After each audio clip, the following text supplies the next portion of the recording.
उस दिन हमने कौन कौन सी कमांड कर ली थी?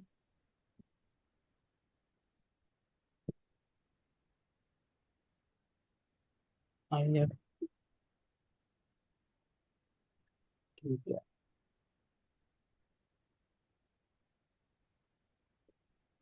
तो अभी कमांड आ जाती है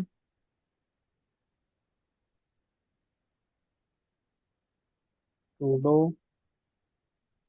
apt अपडेट। तो अब एपीटी क्या होता है? जैसे आवाज आ रही है ना मेरी? Yes sir. यस। स्क्रीन भी शेयर है, स्क्रीन दिख रही है ना? Yes sir. Yes sir. ठीक है, तो अब आ जाता है एपीटी क्या होता है। तो जैसे हमारे मोबाइल में हमने कोई ऐप या सॉफ्टवेयर डाउनलोड करना है तो उसके लिए हम यूज करते हैं प्ले स्टोर। वैसे ही काली में हम यूज करते हैं एपीटी। कोई भी सॉफ्टवेयर या ऐप डाउनलोड करने के लिए हम यूज करते हैं एपीटी। अब इस कमांड का मतलब ओके है sir. sudo apt update. APT update मतलब कि जो हमारा एपीटी है, जैसे प्ले स्टोर है काली का, वो हम उसे अपडेट कर रहे हैं ताकि जो पैकेट्स या सॉफ्टवेयर उसमें नए आए हुए हैं वो हमारे प्ले स्टोर में एपीटी में अपडेट हो जाए। sudo लगाया हमने रूट यूजर के लिए। एपीटी कमांड अकेली वर्क नहीं करेगी, sudo साथ में लगाना पड़ेगा। यहाँ आप ऐसे कर सकते हो, इसको पहले sudo to रूट यूजर में कर लो, पासवर्ड काली, उसके बाद एपीटी अपडेट।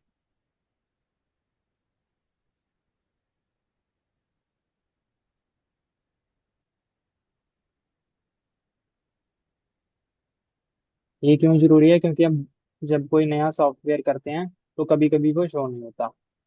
तो उसके लिए पहले एपीटी अपडेट कर लिया जाए ताकि जो हमारे पैकेजेस हैं वो अपडेट हो जाएं।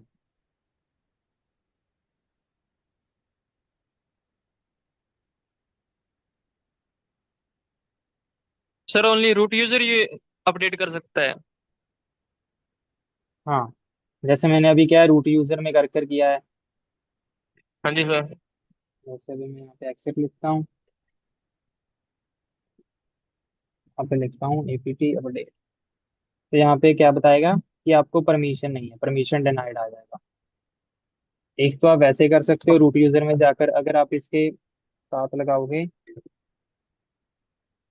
sudo एपीटी अपडेट लगाओगे तो भी ये चल पड़ेगा, क्योंकि ये रूट यूजर में हो जाएगा। अगर तुम करोगे सूडो सू तो वो रूट यूजर में आ जाएगा, उसके बाद जो भी तुम कमांड चलाओगे वो सारी रूट यूजर में चलेंगी। अगर तुम्हें सिर्फ यही ओके। कमांड चलानी है रूट में तो तुम इसके फर्स्ट में लगा दो सूडो, तो सिर्फ यही कमांड रूट में चलेगी। Okay sir.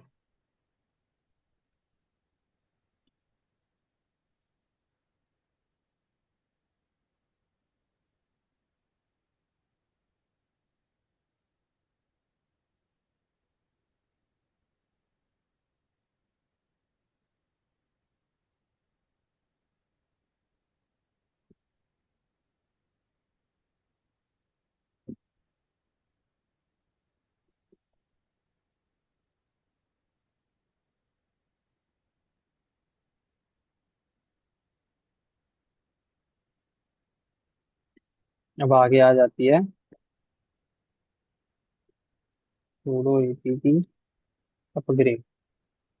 अब ये यूज होती है कि जो हमारे लिनक्स में पहले से सॉफ्टवेयर पड़े हुए हैं उनको अपडेट करने के लिए, कि उनका जो नया वर्जन है वो इंस्टॉल करने के लिए।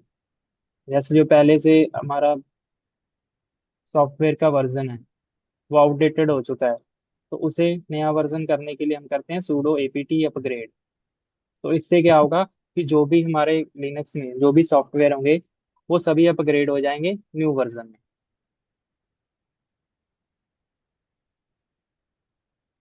ठीक है।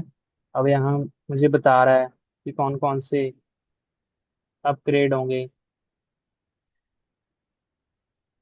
कौन कौन से अपग्रेड नहीं होंगे। यहाँ पे बता रहा है कि डाउनलोड साइज कितना है इसका, 372 MB। तो अभी के लिए मैं ऐसे नहीं करूंगा क्योंकि ये ज़्यादा टाइम लेता है। नो कर दिया। Okay sir. ये पता चल गया एपीटी अपडेट और अपग्रेड कमांड किसके लिए यूज होती है। Yes sir. Yes, sir.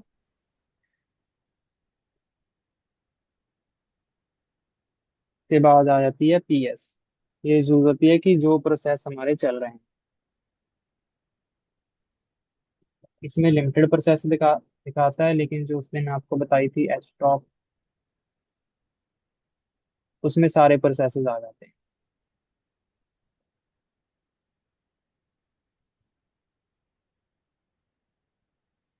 PS में दिखाता है कि जो करंट डायरेक्टरी में प्रोसेस चल रहे हैं, लेकिन एच टॉप में दिखाएगा जो सभी डायरेक्टरी में जो भी प्रोसेस चल रहा है वो सब दिखाएगा। उसके बाद आता है कि अगर तुम्हें कोई प्रोसेस है, वो तुम्हें क्लोज करना है या किल करना है, उसके लिए कमांड होती है किल। किल लिखने के बाद उसकी प्रोसेस आईडी दोगे, तो वो जो प्रोसेस है वो कैंसिल हो जाएगा, किल हो जाएगा।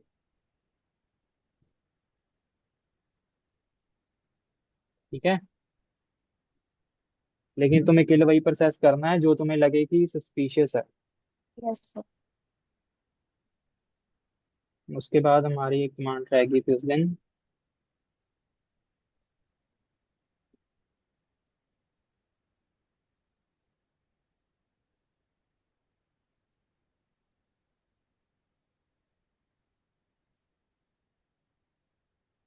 जैसे मैंने किया यहाँ पे LSF।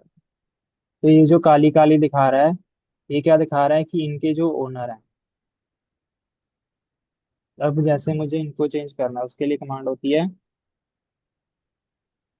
Change owner.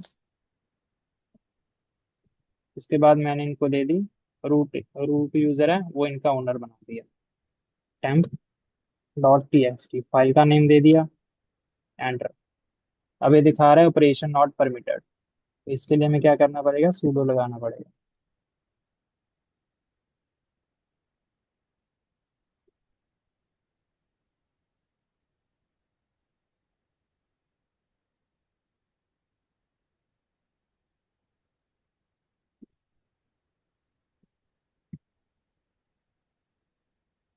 दोबारा करेंगे अल्लाह सर। तो यहाँ पे क्या आ गया, इसे इसका ओनर कौन बन गया, ब्रूट। क्या। तो अब जैसे मैंने फाइल बनाई थी जो पहले बनाई थी, वो काली यूजर, काली यूजर में होकर बनाई थी, तो यहाँ पे सारी परमिशन आ रही है काली काली। अब जैसे मैं यहाँ पे करूँगा sudo थ्रू, तो यहाँ पे कोई फाइल बनाता हूँ।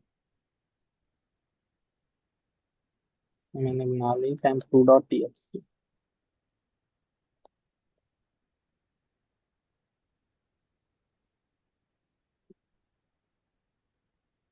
ये रही जैसे temp2.txt। तो इसके ओनर कौन आ रहे हैं, रूट रूट। तो तुम जिस यूजर में रहकर फाइल बनाओगे, उसका ओनर वही बन जाएगा।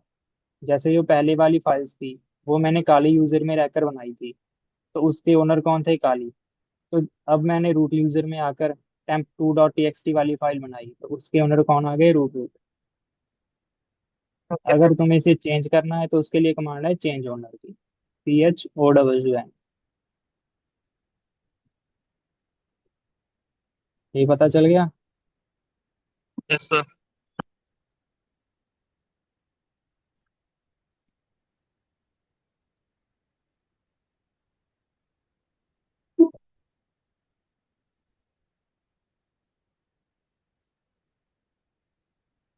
उसके बाद आती है कमांड की, अगर हमने गिटहब का पता है तुम्हें, Pankaj. Yes sir. Yes, sir. GitHub पता है, गिटहब। गेटअप नहीं सर, उसका नहीं पता। गिटहब एक प्लेटफॉर्म है, ओके जैसे सर। इंस्टाग्राम वगैरह होते हैं, वैसे ही यस सर। डेवलपर्स का प्लेटफॉर्म है, जहाँ पे जो भी वो सॉफ्टवेयर वगैरह बनाते हैं, जो भी काम करते हैं, वो वहाँ पे अपलोड कर देते हैं। Okay sir. ठीक है। जिसको कोई भी यूज कर सकता है, जिसको वो सक्सेस देंगे। Okay sir. ठीक है। तो वहाँ पे जैसे बनती है, एक जैसे हमारे फोल्डर बनता है, वहाँ पे बनती है रेस्पिरेटरी। तो अगर जी हमने सर। वो जो हमने सॉफ्टवेयर बनाए हैं, वो अपने पीसी पे डाउनलोड करने हैं, तो उसके लिए कमांड होती है गिट क्लोन। ठीक है। Git. Git clone. Git clone okay करके सर। उसके बाद जो भी उसका URL है, ओके ठीक है, सर। वो करके एंटर कर दोगे तो वो जो सॉफ्टवेयर है वो तुम्हारे PC में आ जाएगा। Okay sir. ठीक है। जी। जैसे ये है कैमरा वाला, ये मैंने कर लिया, ये आ गया होगा। ये जैसे ये आ गया। ठीक है। ओके। अगर जैसे मैंने इसे भी रिमूव करना है तो उसके लिए यूज करूंगा, जैसे मैंने की RMDIR है कैमरा। इससे क्या हो गया कि जो ये फेल हो गया, उसके लिए हम यूज करेंगे RM।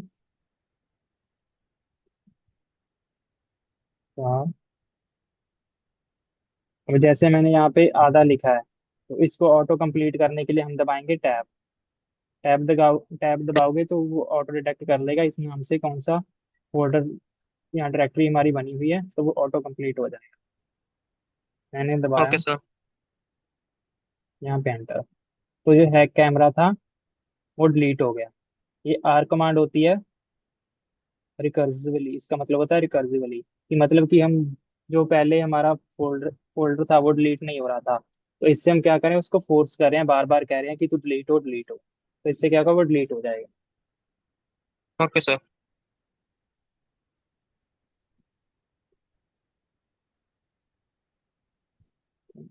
तो ये थी हमारी लिनक्स की बेसिक कमांड्स।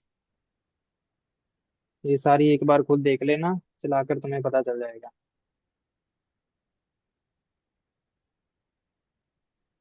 उसके बाद हमारे रह गए थे पोर्ट्स और प्रोटोकॉल्स।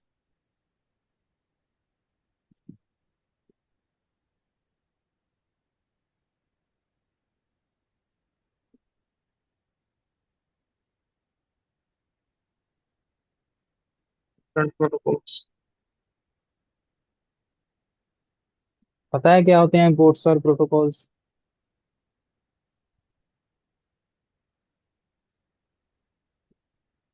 Sukhman, yes sir. क्या होते हैं? यस सर पता। क्या सर होते हैं बता। पोर्ट एक जैसे लॉजिकल कम्युनिकेशन एंड पॉइंट होता है, जिस जब हमने एप्लीकेशंस और सर्विसेज को। सर ठीक पोर्ट है। एक लॉजिकल कम्युनिकेशन एंड पॉइंट होता है जो एप्लीकेशन और सर्विसेज को यूज करने के लिए हम यूज करते हैं। और प्रोटोकॉल होता है कि रूल्स, सेट ऑफ रूल्स होते हैं जो डिवाइस यूज करता है हमारा, मतलब नेटवर्क पर कम्युनिकेट करने के लिए। ठीक है, सही है। तो अब जो पोर्ट्स होते हैं वो क्या होता है, जैसे हमारा PC होता है, वहाँ पे डिफरेंट डिफरेंट पोर्ट्स होते हैं ना, कि यहाँ पे USB केबल लगेगी, यहाँ पे चार्जर लगेगा, यहाँ पे HDMI की केबल लगेगी, वो क्या होते हैं, पोर्ट्स। Yes sir. वैसे ही नेटवर्क में डिफरेंट डिफरेंट पोर्ट्स होते हैं। ठीक है। जैसे मान लो कि पोर्ट्स को मान लो कि जैसे कोई दरवाजे, अलग अलग दरवाजे हैं, इसमें होते हैं टोटल 6।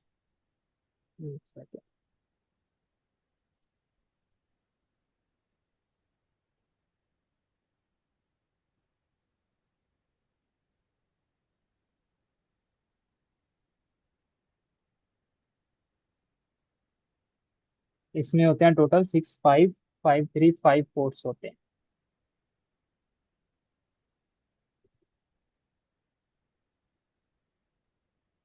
Yes sir.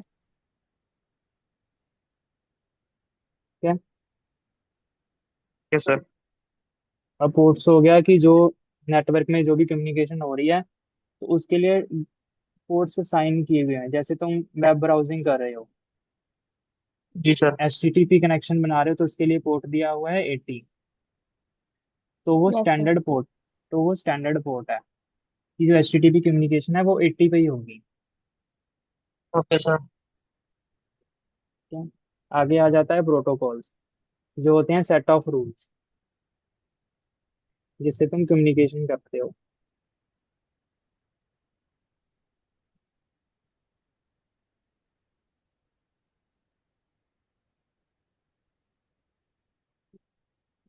जो अलग अलग, जैसे अलग अलग प्रोटोकॉल आते हैं, HTTP, HTTPS, ये होते हैं प्रोटोकॉल्स। और पोर्ट्स होते हैं जो HTTP के लिए जैसे मान लो कि HTTP एक प्रोटोकॉल है, उसके लिए जो रास्ता यूज हो रहा है वो है 80, तो वो हो गया पोर्ट।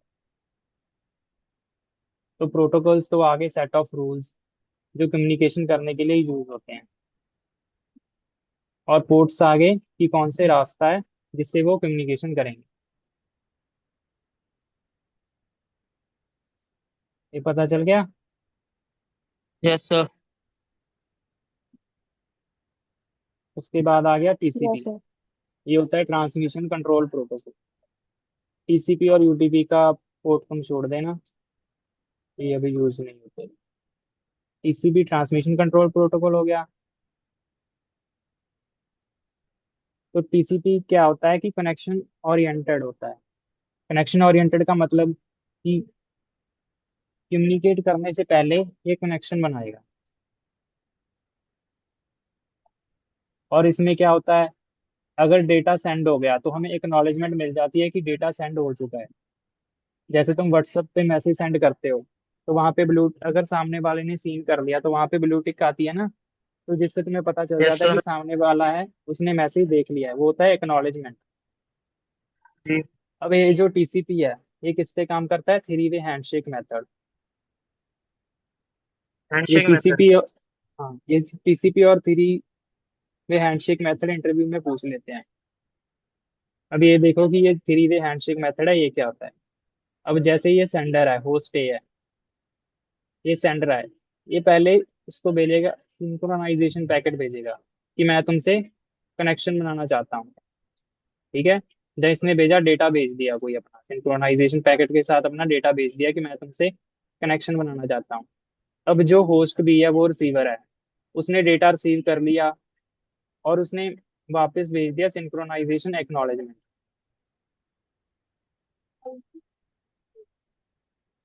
इसको तुम ऐसे समझो कि जो TCP है वो एक कनेक्शन ओरिएंटेड मेथड है, कि सबसे पहले उसमें कनेक्शन बनेगा। सबसे पहले होस्ट ने कहा बी को कि मैं तुमसे कनेक्शन बनाना चाहता हूँ, उसने सिंक्रोनाइजेशन पैकेट भेजा। उसके बाद जो होस्ट बी था, उसने बोला ठीक है, मुझे तुम्हारा मैसेज मिल गया है कि कनेक्शन बनाना चाहते हो, और मैं भी तुमसे कनेक्शन बनाना चाहता हूँ। उसने भेजा सिंक्रोनाइजेशन और एक्नॉलेजमेंट। सिंक्रोनाइजेशन में आ गया कि मैं भी तुमसे कनेक्शन बनाना चाहता हूँ, और एक्नॉलेजमेंट में आ गया कि मुझे तुम्हारा पैकेट मिल चुका है। उसके बाद जो होस्ट ए था, उसने अपना एक्नॉलेजमेंट भेजा कि ठीक है, मुझे तुम्हारा मैसेज मिल चुका है, अब हम कनेक्शन बनाते हैं। पता चल गया। जैसे यहाँ पे लिखा है एलोकेट सिंक्रोनाइजेशन रिसीव स्टेट, मतलब कि जो पहले सिंक्रोनाइजेशन पैकेट आया, जो रिसीवर था उसके पास सिंक्रोनाइजेशन पैकेट रिसीव हो गया। उसके बाद जो रिसीवर था, उसने एक तो एक्नॉलेजमेंट भेजा कि मुझे तुम्हारा पैकेट मिल चुका है, और उसमें साथ उसने सिंक्रोनाइजेशन पैकेट भेजा जिसमें था उसका कि इस पोर्ट पे मैं तुम्हारे साथ कनेक्शन बनाऊंगा, या ये मेरा IP है, वो सारी डिटेल भेजी। और उसके बाद होस्ट ए ने भेजा कि मुझे तुम्हारा डेटा मिल चुका है, और उसकी एक्नॉलेजमेंट भेजी। उसके बाद क्या होगा, कनेक्शन एस्टेब्लिश होगा। उसके बाद एक दूसरे के साथ डेटा सेंड करेंगे, और जो डेटा सेंड करेंगे उसकी भी एक्नॉलेजमेंट जाएगी।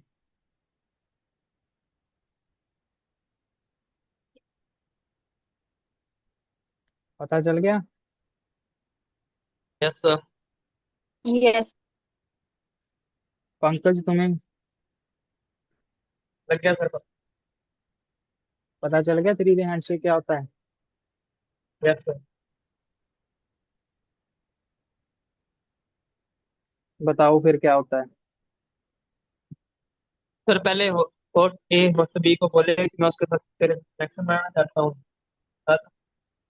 वो फिर होस्ट बी उसे सिंक्राइज पैकेट भेजेगा, होस्ट ए होस्ट बी को पहले। उसके बाद होस्ट बी उसे सिंक्राइज पैकेट के साथ एक एक्नॉलेजमेंट नंबर भी भेजेगा। फिर होस्ट ए दोबारा से एक्नॉलेजमेंट नंबर भेजेगा कि हमारा कनेक्शन बन चुका है। उसके बाद वो अपना डाटा वगैरह सेंड कर सकते हैं सर। ठीक है। अब सिंक्रोनाइजेशन पैकेट में क्या होगा कि मुझे कौन से पोर्ट पे तुम्हारे साथ कनेक्शन बनाना है और कैसे कनेक्शन बनाना है। सिंक्रोनाइजेशन पैकेट में वो होगा। उसके बाद जो बी है वो सिंक्रोनाइजेशन पैकेट भेजेगा कि भाई मेरे पास, जैसे होस्ट ए ने बोला कि मुझे तुमसे 80 पोर्ट पे कनेक्शन बनाना है। उसके बाद जो होस्ट बी है वो बोलेगा मेरे पास जो 80 पोर्ट है वो फ्री है, मैं भी तुम्हारे साथ कनेक्शन बनाना चाहता हूँ। और साथ में भेजेगा एक्नॉलेजमेंट कि मुझे तुमने जो डेटा भेजा था वो मेरे पास सारा मिल चुका है और मैं कनेक्शन बनाने के लिए तैयार हूँ। उसके बाद ये एक्नॉलेजमेंट भेजेगा कि ठीक है, मुझे भी तुम्हारा डेटा बन चुका है, मिल चुका है, अब हम कनेक्शन शुरू करते हैं। उसके बाद जब इसके पास कनेक्ट एक्नॉलेजमेंट आ जाएगा तो कनेक्शन बन जाएगा। उसके बाद जो भी अपना डेटा है वो शेयर करेंगे। Okay sir. इसमें बोलते हैं कनेक्शन ओरिएंटेड, कि डेटा सेंड होने से पहले ये कनेक्शन बनाएगा। ये यूज होता है टीसीपी में।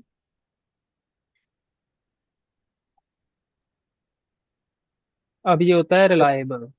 रिलायबल मतलब कि इसमें जो डेटा है वो लॉस नहीं होता। अब यही टीसीपी है, ये कहाँ पे यूज होता है? जहाँ पे हमें सिक्योरिटी चाहिए कि डेटा पैकेट हमारे लॉस नहीं है।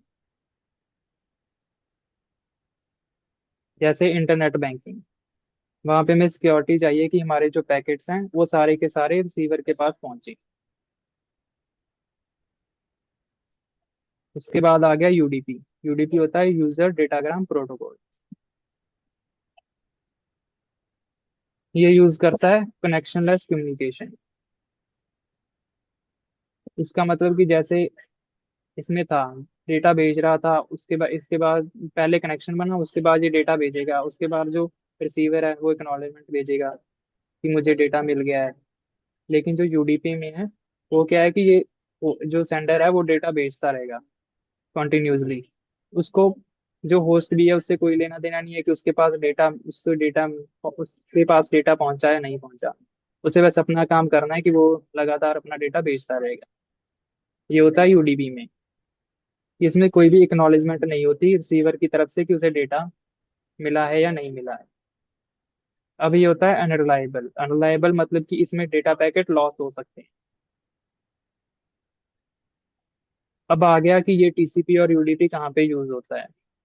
टीसीपी यूज होता है यहाँ पे हमें सिक्योरिटी चाहिए, जैसे internet banking, banking site process करना, वहां पे टीसीपी यूज होता है। और जो यूडीपी है वो यूज होता है जहाँ पे हमें स्पीड चाहिए, सिक्योरिटी का कोई मतलब नहीं है। जैसे जो हम करते हैं वीडियो स्ट्रीमिंग करते हैं, यूट्यूब वगैरह पे वीडियो देखते हैं, ऑनलाइन लाइव स्ट्रीमिंग हो गया, गेमिंग हो गया, वहां पे यूडीपी यूज होता है जहाँ पे हमें स्पीड चाहिए। जहाँ पे हमें स्पीड चाहिए वहां पे यूडीपी यूज होता है। अगर जैसे हम लाइव स्ट्रीमिंग कर रहे हैं तो उसमें से अगर कुछ एक दो पैकेट लॉस भी हो गई तो भी हमें कुछ ज्यादा फर्क नहीं पड़ेगा, क्योंकि हम वहाँ पे क्या मैटर करता है, स्पीड। तो वहाँ पे हम यूडीपी यूज करते हैं। लेकिन जब हम इंटरनेट बैंकिंग कर रहे हैं, अगर वहाँ पे एक दो पैकेट हमारे लॉस हो गए, जैसे उस पैकेट में तुम्हारा लॉगिन पासवर्ड था, अगर वो पैकेट लॉस हो गया तो उससे क्या होगा, सिक्योरिटी नहीं रहेगी। तो इसलिए हम वहाँ पे यूज करते हैं टीसीपी, जहाँ पे हम पैकेट लॉस नहीं करना चाहते। और टीसीपी होता है, इसमें स्लो ट्रांसमिशन होती है। ये क्यों होती है? क्योंकि होस्ट ए ने डेटा भेजा तो उसके बाद ये वेट करेगा होस्ट बी के एक्नॉलेजमेंट आने का। अगर उसके बाद इसका एक्नॉलेजमेंट नहीं आया, जैसे मान लो कि इसमें लिखा हुआ है कि रखा हुआ है इन्होंने 5 सेकंड, 5 सेकंड के बाद होस्ट बी का एक्नॉलेजमेंट नहीं आया तो ये दोबारा से डेटा सेंड करेगा। जैसे मान लो कि यहाँ पे इसने डेटा भेजा था, वो बीच में लॉस हो गया, तो थोड़ा टाइम ये होस्ट पे वेट करेगा, उसके बाद दोबारा डेटा भेजेगा। जब होस्ट बी के पास वो मिल जाएगा उसके बाद ये दोबारा एक्नॉलेजमेंट भेजेगा। और उसके बाद जो सेकंड पैकेट होगा वो एक्नॉलेजमेंट मिलने के बाद जाएगा। लेकिन जो यूडीपी में था, इसने पहला पैकेट भेजा, फिर दूसरा भेजा, तीसरा भेजा, उसमें एक्नॉलेजमेंट का कोई काम नहीं है। अब उसमें एक्नॉलेजमेंट का काम नहीं है इसलिए यूडीपी फास्ट है, और जो टीसीपी है इसमें एक्नॉलेजमेंट आती है उसका वेट करता है, इसलिए इसमें स्लो ट्रांसमिशन होती है। पता चल गया टीसीपी यूडीपी। Yes sir. उसके बाद आ गया एफटीपी, फाइल ट्रांसफर प्रोटोकॉल। ये यूज होता है ऑनलाइन फाइल ट्रांसफर करने के लिए क्लाइंट और सर्वर के बीच में। और ये इसके पोर्ट नंबर होते हैं 20 और 21। ये प्रोटोकॉल्स और इनके साथ में पोर्ट नंबर याद रखना, ये इंपॉर्टेंट है।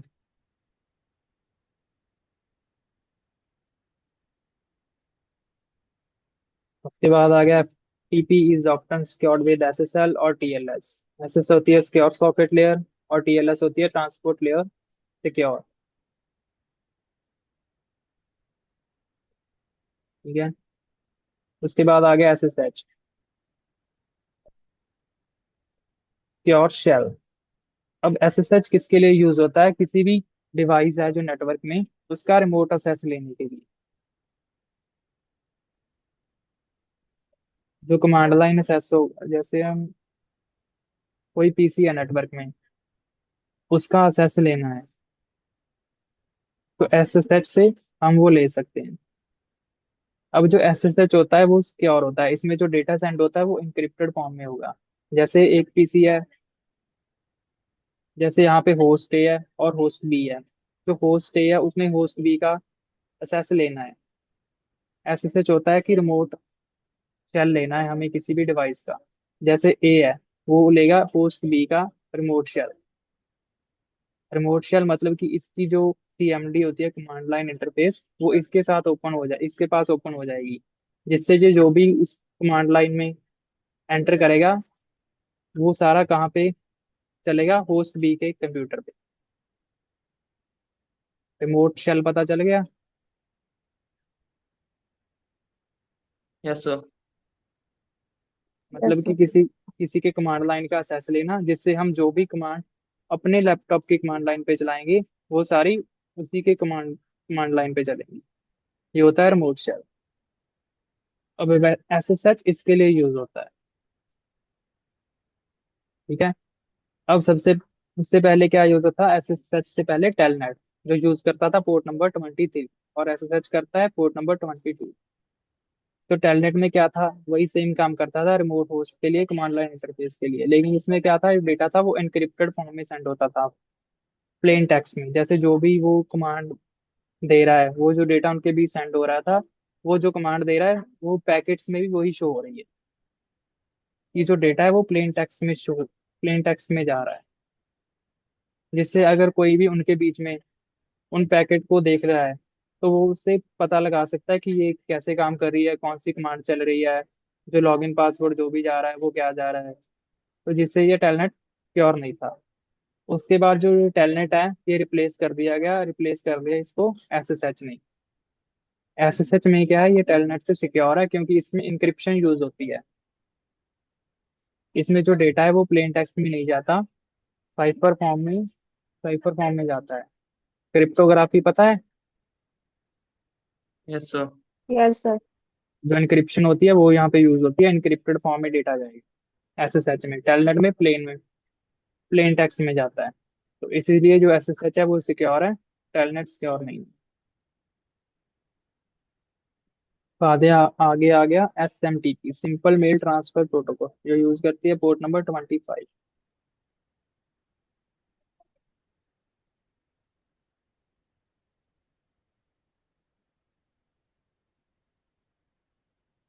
अब ये यूज होती है जो हमारा सेंडर है वहां से सर्वर पे मेल ट्रांसफर करने के लिए। सिंपल मेल ट्रांसफर से सबसे पहले क्या पता चल रहा है कि ये जो मेल है उसको ट्रांसफर करने के लिए यूज होती है। अब आगे आ गया कि ये मेल में कैसे यूज होती है।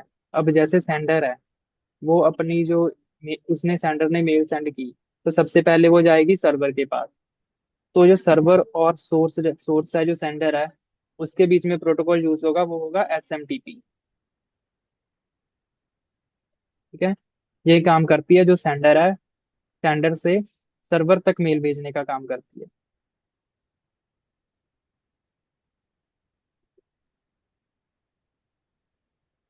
पता चल गया एसएमटीपी? जी सर। Yes sir. और ये पोर्ट यूज करता है 25। उसके बाद इसके साथ एसएसएल और टीएलएस इंक्रिप्टेड भी यूज हो सकती है। वो यूज करती है 465 पोर्ट। अगर सिंपल करना है तो वो 25 पोर्ट पे यूज होगी। अगर इंक्रिप्टेड फॉर्म में करना है तो वो यूज होगी 465 पे। एसएसएल होता है सिक्योर सॉकेट लेयर, टीएलएस होता है ट्रांसपोर्ट लेयर सिक्योर। ये यूज करती है इंक्रिप्शन, डेटा को ट्रांसफर करने के लिए। उसके बाद आ गया डीएनएस।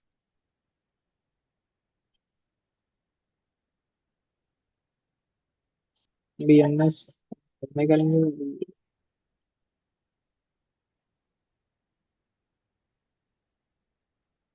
उसके बाद हमने की थी SMTP। SMTP किसके लिए थी? सेंडर से, और सेंडर से जो सर्वर है उसके तक हमारा जो ईमेल का डेटा है वो भेजने के लिए। अब POP 3 है, इसकी फुल फॉर्म है पोस्ट ऑफिस प्रोटोकॉल वर्जन 3। इसका पोर्ट नंबर है 110। अब ये किसके लिए यूज होती है? ये यूज होती है सर्वर से रिसीवर के पास डेटा रिट्रीव करने के लिए। ठीक है। अब इससे क्या हुआ, was design to be very simple by allowing a client to retrieve the complete content of the server mailbox. अब इससे क्या होगा कि जो भी सर्वर पे, जैसे सेंडर ने सर्वर के पास पहले भेजी, उस पे क्या यूज हुआ? SMTP। उसके बाद सर्वर से जो रिसीवर के पास मेल जाएगी, वो जाएगी POP 3 के, POP 3 प्रोटोकॉल का यूज करके। अब उसमें क्या हुआ कि जो रिसीवर है उसने जो अपनी ईमेल है वो मेल बॉक्स में आ गई, डाउनलोड हो गई। उसके बाद क्या होगा, जो सर्वर पे जो मेल पड़ी है वो डिलीट हो जाएगी। इसका मतलब कि अगर मैंने अपने लैपटॉप में POP 3 जो ईमेल के लिए मैं POP 3 यूज कर रहा हूँ, ईमेल को देखने के लिए, रिसीव करने के लिए, तो उससे क्या होगा कि जैसे मैंने अपने मोबाइल में जीमेल खोला, अगर उसमें POP 3 प्रोटोकॉल यूज हो रहा है, तो वो जीमेल मैंने मोबाइल में खोला, तो वो एक बार जैसे मैंने जीमेल देख ली, मेरे मोबाइल पे डाउनलोड हो गई, मेल बॉक्स में आ गई, तो उसके बाद क्या होगा, वो सर्वर से डिलीट हो जाएगी। तो वो सिर्फ मेरे मोबाइल में लोकली रहेगी, सर्वर के पास से वो डिलीट हो जाएगी। अगर उसके बाद मुझे दोबारा से अपना जो ईमेल है वो एक्सेस करना है, जैसे मैंने लैपटॉप पे अपनी ईमेल लॉगिन कर जीमेल लॉगिन कर ली, अब वहां पे अगर मैं देखूंगा, तो वहां पे जो मेरा जो मैंने जो मेल आई थी वो शो नहीं करेगी, क्योंकि वो सर्वर से डिलीट हो चुकी है। वो सिर्फ जो हमारा मोबाइल है वहां पे हमने डाउनलोड की थी, सिर्फ वहीं पे पड़ी है। इसका मतलब कि मैं उसे दोबारा असेस नहीं कर सकता सर्वर के थ्रू, क्योंकि वो सर्वर से डिलीट हो चुकी है। POP 3 पता चल गया। Yes sir. Yes sir. उसके बाद आ गया IMAP। ये क्या है? Internet message access protocol. अब ये किसके लिए यूज होती है? इस ये सेकंड मेन प्रोटोकॉल है जो ईमेल है उसे रिसीव करने के लिए। अब जैसे POP 3 में क्या था कि मैंने एक बार मेल रिसीव कर दी तो वो सर्वर से डिलीट हो जाती थी, लेकिन जब हम IMAP इस प्रोटोकॉल यूज कर रहे हैं तो वो सर्वर से डिलीट नहीं होगी। इसका मतलब कि उसके बाद अगर मैं अपने लैपटॉप पे भी जीमेल खोलूंगा तो वो मुझे मेल शो करेगी, क्योंकि वो सर्वर पे पड़ी हुई है। एक बार रिसीव करने के बाद वो सर्वर से डिलीट नहीं होगी, जो कि POP 3 में हो जाता था। इससे क्या हुआ कि मल्टीपल डिवाइसेस में अगर मैं लॉग इन करूंगा तो वहां पे मैं दोबारा अपनी जो मैंने मेल रिसीव की है वो मैं देख सकता हूँ। और ये यूज करता है 143 पोर्ट। पता चल गया इतना? Yes yes sir. सर। ठीक है, तो आज के लिए इतना ही करेंगे हम। ठीक है, आज में कोई doubt? Yes sir. No sir. ठीक है, तो आज की क्लास के लिए इतना ही।